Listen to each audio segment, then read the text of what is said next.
Oke, jadi saya ulangi sekejap tadi yang sudah kita bincangkan, ya kan? Apa mulainya? Kanker akibat adanya mutasi DNA, ya, terutama gen, mutasi akibat polusi, ya. Yang pertama, yang kedua, polusi tadi ada eksternal dan internal, ya kan? Yang eksternal tadi akibat polusi biologi, kimia dan fisika, itu kan? Yang biologi tadi terakhir karena virus. Kimia banyak sekali, ya. Pewarna makanan termasuk juga warna makanan, apalagi pakaian, ya, batik dan sebagainya itu, ya kan.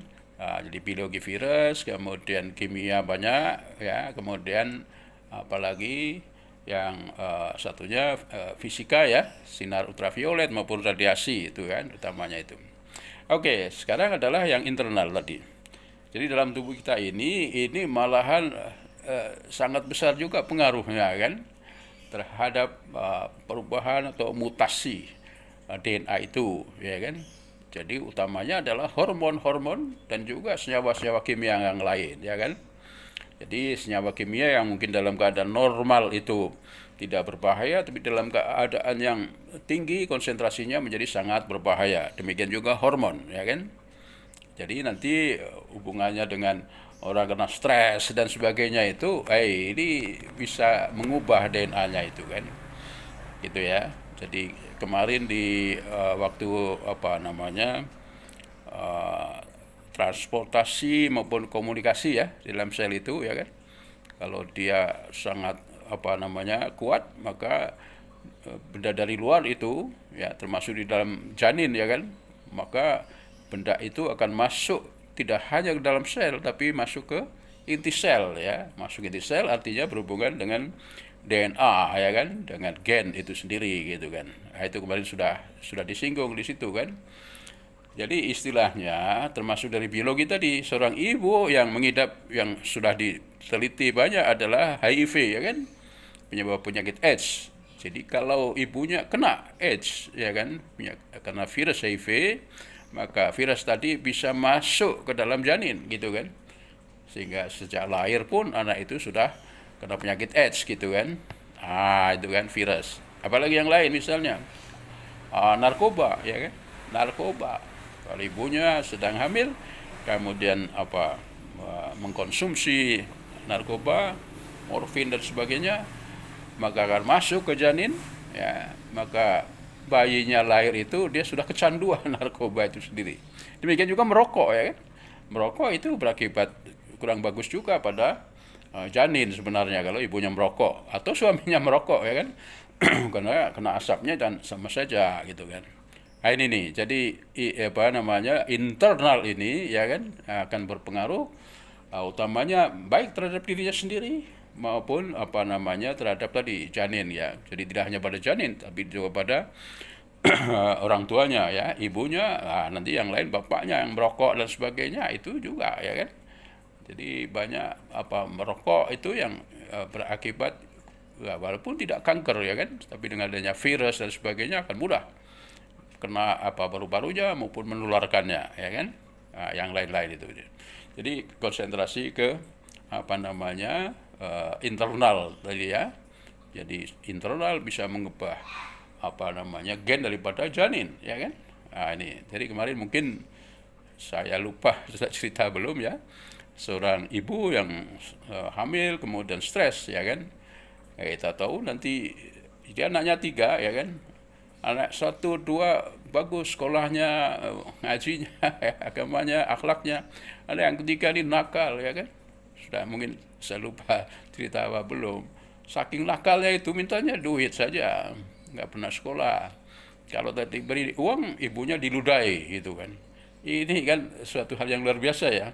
Tapi setelah saya selidiki kenapa begitu, karena pada waktu mengandung anak itu, ya kan, bapaknya atau suami ibu itu ke luar Jawa, nggak pernah pulang, nggak pernah ngirim uang, atau terdengar katanya malah menikah lagi di sana. Nah, itu si ibu stres, ya kan, hormon-hormon yang kurang bagus, ya kan, atau tadinya bagus tapi kemudian over, ya kan, masuk ke dalam DNA-nya janin tadi sehingga keluar pun sudah punya bakat, ya, punya bakat. Nah, maka ini yang perlu dihindari, ya, difikirkan, ini melebar ke sisi agama juga, ya kan. Jadi kalau seorang anak di waktu di dalam perut ibunya stres, ini pengaruhnya buruk, ya kan. Nah, salah satu penyebab tadi ada macam-macam, ya kan, ada virus, ada narkoba, ada stres, ya kan. Nah, stres ini salah satunya nanti kalau di dalam ibu ini ya, waktu mengandungnya itu stres. Misalnya apa? Karena janin itu bapaknya nggak jelas. Ya, ya jelas tapi tidak dinikah, itu sudah membuat stres juga, ya kan.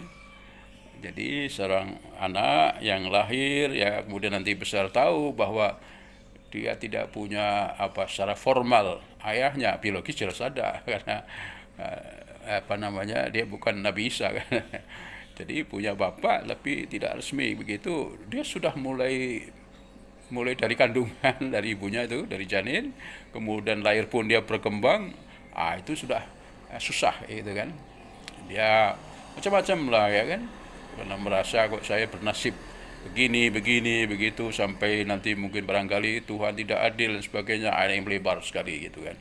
Sehingga juga mirip-mirip dengan anak tadi yang bapaknya pergi ke luar Jawa kemudian menikah lagi, ya kan, dari kecil memang sudah bermasalah istilahnya begitu. Oke, ini sedikit berkembang, ya kan, tapi kembali lagi bahwa kanker ini akan menjadi lebih ganas kalau dia mengalami stres, ya kan, apalagi kemudian tidak mau makan, wah ini sudah akan drop sekali itu. Oke, ini sebagai pengantar ya.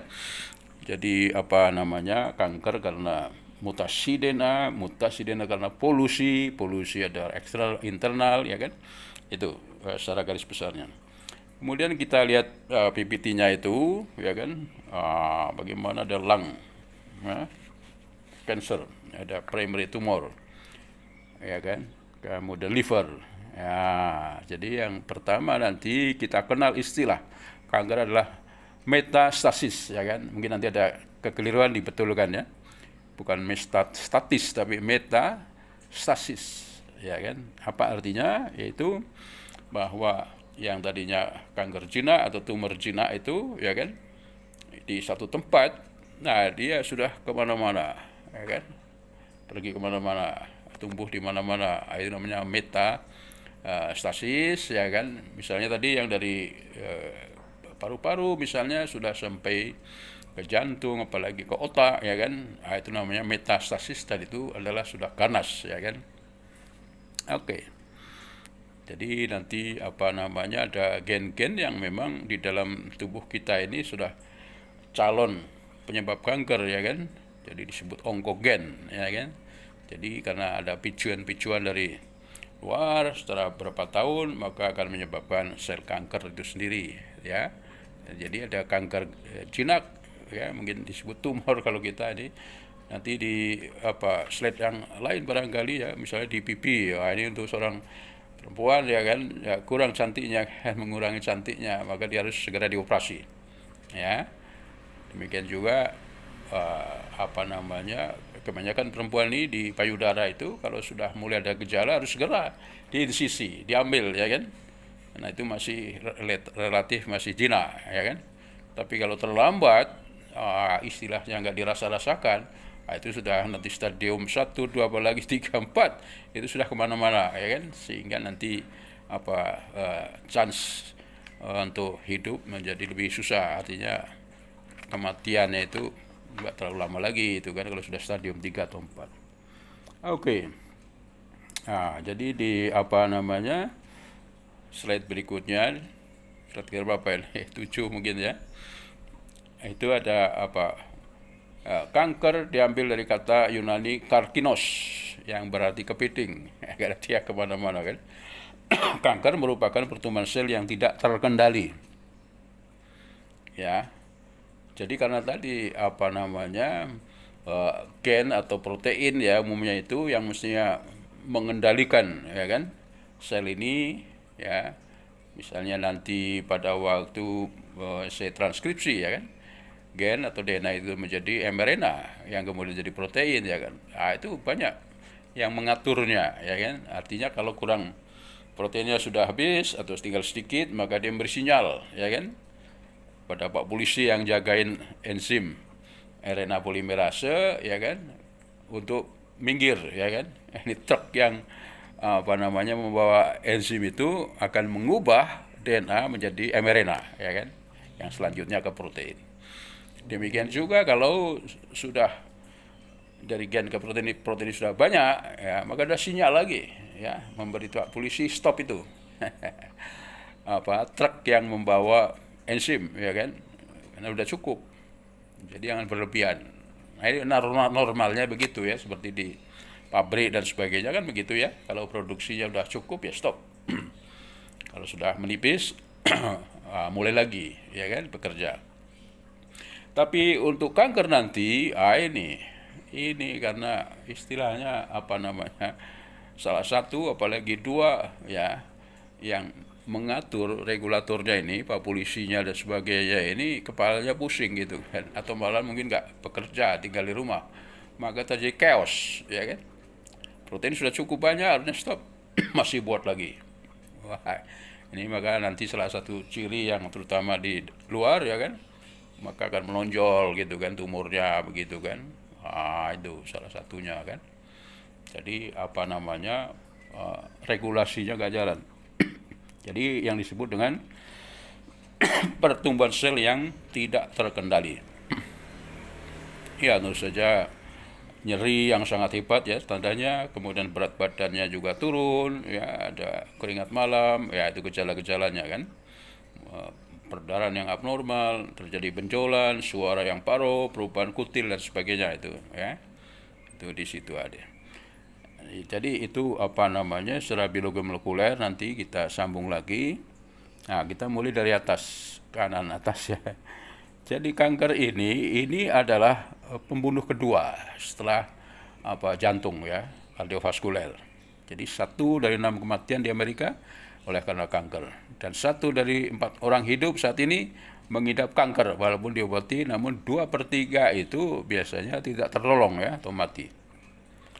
Jadi saya mati baik tetangga, teman, saudara, ya, yang kanker payudara itu macam-macam itu. Ada yang 6 tahun, 7 tahun masih hidup, ya, kemudian meninggal. Ada yang setahun, 2 tahun. Ada yang sebulan, 2 bulan. Jadi cepat sekali itu kan. Ini kematiannya itu kan. Oke, jadi walaupun diobati, namun 2/3 dari mereka akan mati akibat kanker tersebut. Jadi ini merupakan penyakit kedua setelah kardiovaskuler yang paling sering terjadi di Amerika dan paling ditakuti adalah kanker, ya kan. Jadi ini yang disebut sekarang ini, ya, komorbid, ya. Jadi orang kena kanker, kemudian kemasukan virus, ya, COVID-19, ya, cepat mati gitu kan. Apalagi yang jantung dan sebagainya itu, ya. Kanker paru-paru terutama meningkat cepat antara lain akibat efek pencemaran udara. Tadi saya singgung, ya, secara fisika, baik asap kendaraan, industri, rokok dan sebagainya. Oke, jadi itu dari pengenalan kita. Jadi masalah kanker ini memang harus hati-hati, karena kalau sudah kena, itu kan, ya, kesembuhannya cuma 30%, ya kan, atau 1/3, ya kan. Oke. Bagaimana kalau di laboratorium, ya, tidak sensitif terhadap sebelum ke lab ini ke biologi molekuler dulu, ya. Jadi ciri sel kanker itu menurut Hanahan dan Facebook tahun 2000 memiliki beberapa 3 atau 4 atau mungkin 6 malah, ya. Yang pertama, sel kanker mampu mencukupi kebutuhan sinyal pertumbuhannya sendiri. Sinyal pertumbuhan diperlukan agar sel dapat terus membelah. Berbeda dengan sel normal, sel kanker dapat tetap dan terus tumbuh. Tadi itu pengendalinya ini, ya, Pak Polisinya itu nggak bekerja dengan baik, ya kan. Nah, sehingga terjadi kemudian pertumbuhan yang tidak terkendali. Yang kedua, tidak sensitif terhadap sinyal. Sama saja kan, anti pertumbuhan, sel kanker tidak merespon adanya sinyal yang dapat menghentikan terjadinya pertumbuhan dan pembedahan sel. Dengan demikian sel kanker dapat terus membelah. Jadi baik dari mulai munculnya protein tadi, ya kan, maupun nanti di dalam perkembangan sel-sel itu sendiri, ya kan, nah, ini tidak terkendali, ya. Yaitu apa namanya? Salah satunya nomor 3, sel kanker mampu menghindari mekanisme apoptosis. Ya, apoptosis. Jadi tadi ada apa namanya? Metastasis, ya. Yang kedua adalah apoptosis. Apoptosis merupakan program bunuh diri sel ketika sel tersebut mengalami kerusakan, baik struktural maupun fungsional yang tidak dapat ditoleransi lagi, ya kan? Jadi pada sel yang normal kalau dia memang rusak, ya kan, ya kemudian dibuang, itu saja. Namun dalam sel kanker dapat menghindar dari kematian dengan mengeblok jalur terjadinya apoptosis di dalam sel. Jadi ini seperti bakteri juga ada resistensi, ya kan, daripada tubuh itu juga ada resistensi yang harusnya dibuang, wah malah dia itu malah diperbanyak, ya kan. Jadi harusnya dia mati atau rusak, nah, normalnya dibuang, tapi dalam dunia kanker justru dia dikembangkan. Ini kan. Kemudian sel kanker memiliki potensi tidak terbatas untuk mengadakan replikasi, ya. Jadi tadi untuk replikasi itu sudah diatur, kalau sudah cukup banyak ya sudah stop, ya kan. Tapi di sel kanker ini tadi replikasi pembelahan sel, wah terus menerus gitu kan. Oke, apalagi yang istilah yang ketiga tadi, ada metastasis, ada apoptosis, ada yang ketiga adalah angiogenesis. Angiogenesis itu ibarat ya gerombolan ya pemberontak dari tengah kota kemudian ke hutan. Maka di tengah hutan dia tentu saja ingin makan, maka membuat lorong-lorong ke jalan besar untuk merampok, ya kan, makanan yang lewat. Ya itu. Jadi apa namanya, angiogenesis mencukupi kebutuhan akan oksigen dan nutrisi. Jadi mengambil dari, jadi ini membuat saluran darah baru, itu istilahnya ya. Jadi merampok oksigen dan nutrisi dari saluran darah. Pada tahap perkembangan tumor yang hiperpolitefis, sel tumor akan mengekspresikan protein namanya proangiogenik. Ya, terbentuk cabang baru pada pembuluh darah yang menuju sel kanker. Ya, jadi ada calon-calon proteinnya, ya, proangiogenik, yang nanti dia akan membuat saluran atau cabang baru ya pada pembuluh darah yang menuju sel kanker, sehingga mensuplai kebutuhan nutrisi dan oksigen dari sel kanker. Jadi dengan kerja jalur tadi, istilahnya perampok atau apa saja di tengah hutan itu, ya kan, maka dia akan merampok makanan, minuman yang dibawa di dalam sel darah merah, ya kan. Sel kanker mampu menginvasi jaringan di sekitarnya dan membentuk anak sebar. Jadi tadi di satu tempat sudah menyebar kemana-mana, ya kan, namanya metastasis. Nah kemudian di masing-masing tempat dia ingin menumbuhkan sendiri, ya kan, untuk bisa hidup. Dia memakai angiogenesis, ya kan, mengambil makanan gizi, oksigen daripada darah, ya kan. Itu kan. Jadi dia begitu dia pergi, begitu dia diam, maka akan tumbuh dia, ya kan. Jadi seperti bayangkan kalau ada sungai, di pinggir sungai ada pohon kelapa, ya kan, kelapanya jatuh ke sungai, maka di daerah yang tenang dia akan minggir dan dia pun akan tumbuh menjadi pohon kelapa baru, ya kan gitu ya. Oke, jadi penyebaran kanker tadi ada apa namanya, 3 macam ya, metastasis itu, ya. Jadi mulai dari yang pertama di situ yang diam, kemudian dia akan terbawa. Biasanya yang membawa sel kanker itu ya darah maupun kelenjar limfo ya. Kemudian nanti berhenti ya pada tempat tertentu, maka dia akan tumbuh tadi dengan cara angiogenesis tadi ya, mengambil darah dari sel darah itu. Itu ya. Oke. Proses pembentukan tumor itu bertahap-tahap ya, nggak langsung. Jadi seperti manusia juga ada awal, proses, akhir. Awal adalah tahap inisiasi. Itu DNA dirusak oleh zat karsinogen, mengalami kerusakan yang diturunkan ke anak sel berikutnya. Jadi kalau DNA sudah berubah, maka dia akan ditularkan, ya, diturunkan pada sel yang muda, ya kan, sehingga membawa sifat aslinya. Yang kedua tahap promosi, zat karsinogen menjadi promotor proliferasi. Ya, ya kan? Jadi kalau tadi mulai proliferasi, di sini zat karsinogen menjadi promotor proliferasi, ya kan?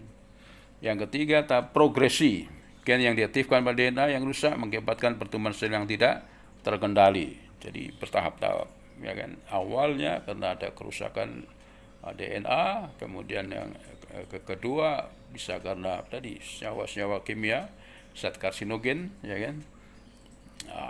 Maka akan tadi terjadi metastasis. Yang ketiga progresi, gen yang diaktifkan pada DNA yang rusak mengakibatkan pertumbuhan sel yang tidak terkendali, ya kan? Oke, itu proses pembentukan tumor dan sebagainya tadi. Nah, kemudian di laboratorium sekarang diagnosa kanker, ya. Jadi curigai ini loh dokter ini, wah ini kemungkinan kanker ini, ya kan?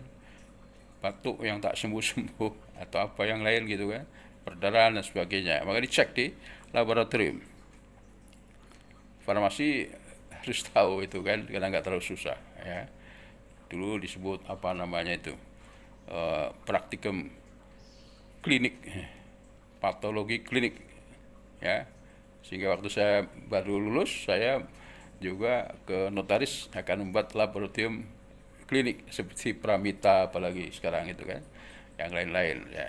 Cuma memang idenya ada, kreativitas, tapi kerjasama ini dengan yang punya duit belum ada, sehingga kalah dengan munculnya yang baru-baru ini kan, lab swasta itu. Oke, jadi kita dengan ialah mudah, nggak terlalu susah untuk mengetes apapun, ya, termasuk kanker ini. Apa yang dilihat di sana? Jadi dengan foto yang pertama, ya, sinar X atau ekografi, kemudian secara mikroskopis jaringan, kemudian senyawa-senyawa atau benda-benda di dalam darahnya, ya kan? Misalnya adanya pada prostat ini, ya, ada PSA, prostat spesifik antigen pada kanker prostat, ya kan? Kemudian pada hati, kanker hati, ada alfa fetoprotein misalnya, itu penanda kalau itu tinggi, oh iya ini hati, ya kan, kanker hati. Ada beta HCG, ya, itu pada kanker testis misalnya, ya. Kemudian karsino embryonik antigen, ya, CA125 karsino antigen. Ini itu semuanya. Kemudian ada LETS, ya, LETS protein, ya. Jadi ini protein yang sensitif, ya, protein yang sensitif, ya, karena sel kanker memproduksi protease. Jadi ada persaingan, ya, antara protease dengan LETS. Oke, kemudian pencegahan kanker dapat dicegah dengan vaksinasi. Nah, sekarang ini lagi ngetop nih, vaksinasi. Kemudian yang kedua adalah makanan yang sehat, yang banyak kaya serat, antioksidan, asam lemak tak jenuh. Jadi salah satu penangkal daripada kanker salah satunya makan yang sehat, termasuk mengikutkan sayur dan buah. Ini yang agak susah, ya. Cucu-cucu saya utamanya nggak begitu tertarik dengan kanker dan buah. Pada disitulah nanti banyak mineral, ya kan, vitamin dan sebagainya, ya, yang bisa mencegah macam-macam penyakit itu sendiri. Jadi ada moto bahwa kalau kamu tidak suka, ya, sayur dan buah, maka kamu nanti sering banyak makan obat karena kekurangan itu, ya kan, vitamin dan mineral utamanya. Oke, itu pencegahan, diagnosa, penanganannya gimana? Secara umum dulu, ya. Penanganan kanker biasanya merupakan kombinasi jenis penanganan tergantung pada jenis kanker dan keparahannya, ya. Ada 7 terapi itu, ya. Tapi 3 ini yang biasanya dipakai, yaitu pembedahan. Tadi terutama kalau masih jinak, ya kan, dibedah. Kemudian diradiasi, ya, untuk membunuh sel-sel yang setelah dibelah itu yang sisa, ya kan. Karena kalau cara bedah kanker ini kurang bagus, ya kan, masih ada sisanya yang tadinya jinak atau setengah jinak, ya, maka menjadi ganas, ya. Jadi maka dikasih juga radiasi. Kemudian yang ketiga barulah kemoterapi yang kita akan bincangkan itu nanti.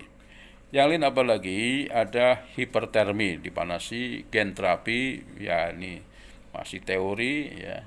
Kemudian stem cell, kemarin sudah ya stem cell, ya sel punca. Ini ya sel punca ini juga sedang mulai berkembang, ya kan.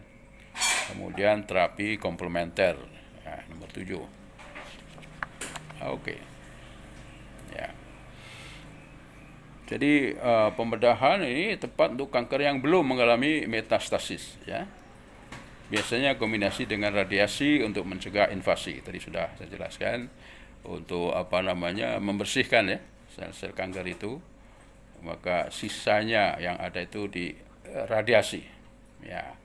Kemudian nanti kuratif ya dengan obat-obatan kemoterapi yang kita kenal itu ya. Kemudian ini tadi pembedahan utamanya gimana dengan radiasi. Ya, sinar radioaktif akan membakar dan dapat memusnahkan sel tumor pada kanker kulit utamanya, osofaring, vagina, prostat. Jadi sinar radioaktif ini dapat mengurangi rasa sakit akibat metastasis, misalnya pada tulang atau pada saraf pusat, CNS, ya kan, Central Nervous System. Nah, kemudian dosis radiasinya 1 Gray. Oke, itu penyebab, kemudian pencegahan, terapinya ya. Nah, kita lanjut ke pengaruh radiasi. Jadi radiasi itu ada yang dari alam maupun yang buatan, ya kan? Jadi dari gas radon dari tanah, kemudian bangunan juga, building and ground, kemudian dari kosmik, sinar kosmos, kemudian food and drink, ya, ini adalah yang ada di alam. Jadi makanan minuman pun sebenarnya membawa zat radioaktif, ya kan. Kemudian yang buatan itu saja seperti nuclear power, jadi sumber bom atom ya, weapons test, kemudian medical ya kan, tempat untuk rongsen misalnya saja ya kan. Masih banyak yang lain ya secara buatan. Barangkali HP juga mengeluarkan sinar radioaktif. Jadi nanti kita lihat kontribusi radiasi terhadap manusia. Yang kiri adalah yang alam, yang kanan adalah nanti radiasi buatan. Jadi yang alam tadi yang dari sinar kosmik matahari, bebatuan, bahan bangunan sampai pada makanan dan minuman, ya kan. Jadi yang paling atas itu yang sinar kosmik ya, itu 50 miliram. Nah, kalau dari makanan itu 10 saja miliram. Kemudian dari radiasi buatan ya, dari mulai TV, arloji, kemudian diagnostik sinar X, pesawat terbang, apalagi pusat listrik tenaga nuklir ya kan.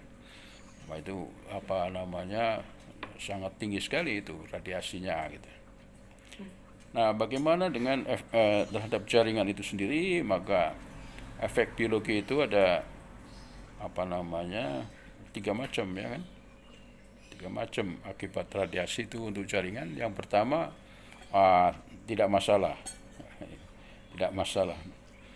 Yang kedua kena tapi kemudian pulih kembali. Nah, yang ketiga kemudian memang langsung rusak atau mati. Kemudian kita lihat tabelnya, nilai batas dosis ya kan. Jadi penyiraman terhadap seluruh tubuh ya, baik wanita hamil maupun janin berbeda-beda itu kan. Ya. Kemudian penyiraman lokal untuk setiap organ, lensa mata, kulit, tangan dan lengan kaki itu juga bekerja nanti bekerja secara berbeda untuk yang memang bekerja pada misalnya batan maupun di masyarakat ya kan. Jadi biasanya yang sudah rutin ini nanti nilai batasnya lebih tinggi karena apa? Terpantau terus sehingga nanti bisa langsung treatment untuk merendahkan radioaktif yang ada dalam tubuhnya. Sementara di masyarakat itu paling 3 bulan sekali itu kan, sehingga nanti nilainya lebih rendah daripada pekerja itu ya kan.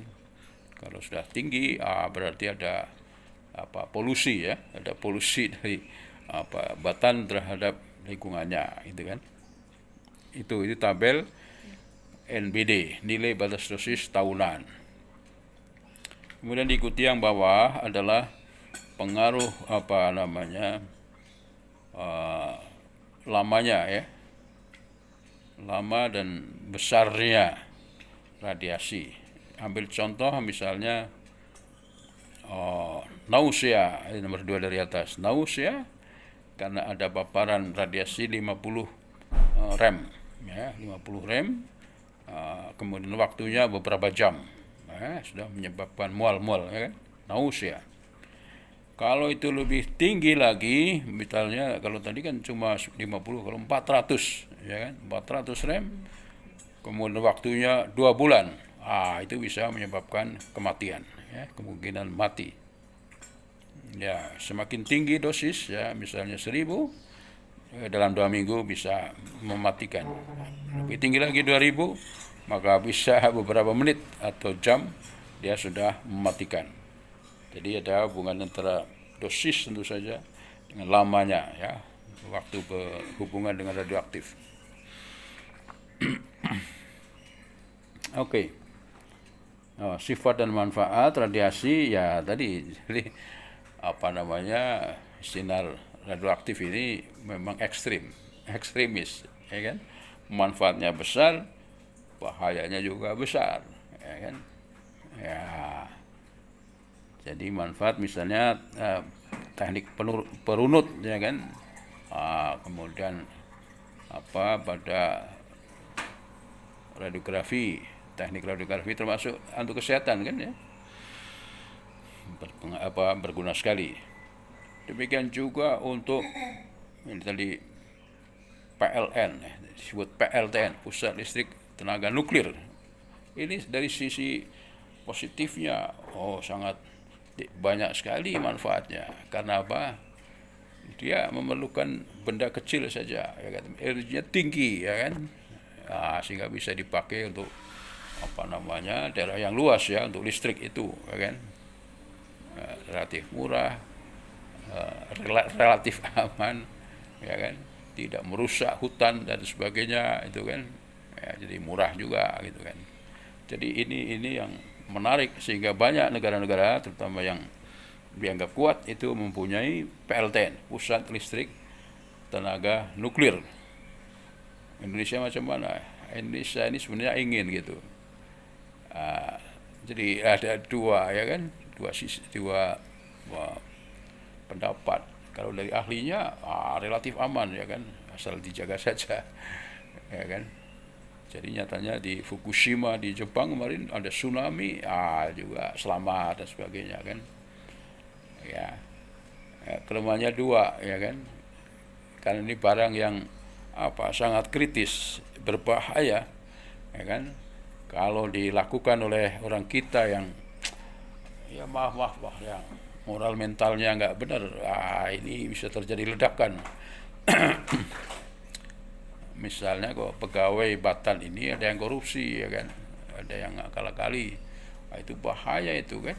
Jadi misalnya lempeng untuk menutup ya kan, tempat sintesisnya itu kan, kemudian dikorups, menjadi harusnya 1 meter cuma 10 cm, itu kan bahaya sekali kan ya. Dan itu pernah terjadi juga di Batan kita ini kan. Jadi itu ya, itu manfaat dan bahayanya harus dimengerti gitu kan. Dan radiasi itu bisa menembus materi, dapat mengubah sifat fisika dan kimia materi yang dilewati ya, dan tidak dapat dideteksi oleh indera manusia. Jadi nggak kelihatan gitu kan. Ini makanya saya sering bilang, jadi sehebat-hebatnya virus ini masih dilihat dengan mikroskop, ultra mikroskop kelihatan, ya kan? Kalau ini zat-zat radioaktif ini nggak kelihatan, tapi bisa diukur. masih bisa diukur kekuatannya ya. Tapi kalau nggak bawa alat ya juga nggak tahu. Jadi nanti kalau kita bincang mengenai radioaktif ini, ada seorang pemulung yang nggak tahu, ya kan? Ada logam bagus di sekitar rumah sakit, ya kan? Diambilnya. Pemulung ini nanti di Thailand, kalau nggak salah Thailand, satu orang pemulung ini bisa membunuh 30 orang. Karena yang diambilnya itu adalah kobalt 60, ya kan? Membunuh nanti ya, karena dia memancarkan sinar gamma, ya kan, pada dirinya, kemudian pada orang lain, teman-teman pemulung sampai bosnya, ya kan, di rumah dengan istri anaknya, ya, karena kalau tulang kita